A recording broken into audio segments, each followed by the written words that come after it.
गणेश मुळात गणपती म्हणजे काय, तर गणांचा अधिपती. बऱ्याच जणांचा असा गैरसमज आहे की गण म्हणजे देवगण आणि राक्षसगण, तर याचा अधिपती, तर तसं नाहीये.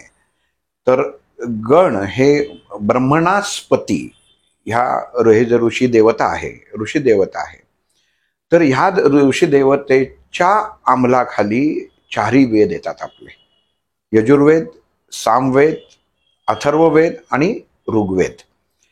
तर ऋग्वेद ह्या मुळात गणपतीशी निगडीत आहे. म्हणजे ह्या 4 वेद आणि ह्या वेदांच्या अनुसरून आपल्या देहातली 5 ज्ञान आणि 5 कर्म अशी जी म्हणजे 5 जी ज्ञान इंद्रिय आहेत, ही सर्व उत्तम प्रकारे वैचारिकतेने राहिली पाहिजे. कारण ज्ञान जर बिघडलं तर सर्व गोष्टी बिघडू शकतात. आणि कर्म इंद्रिय म्हणजे प्रत्येक इंद्रियाने उत्तम कर्म करणं पाहिजे.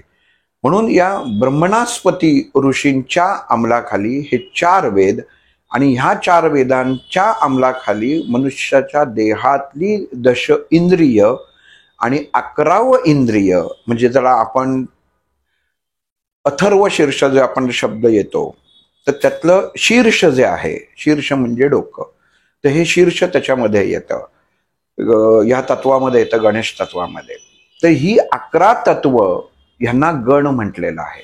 आणि ह्या गणांवरती ज्याचा अंमल आहे.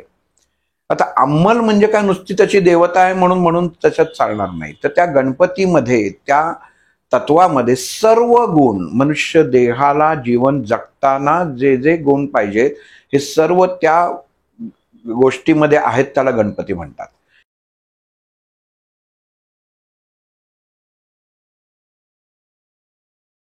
अध्यात्मावर अशीच माहिती मिळवण्यासाठी देव माझा चॅनलला सबस्क्राईब करा.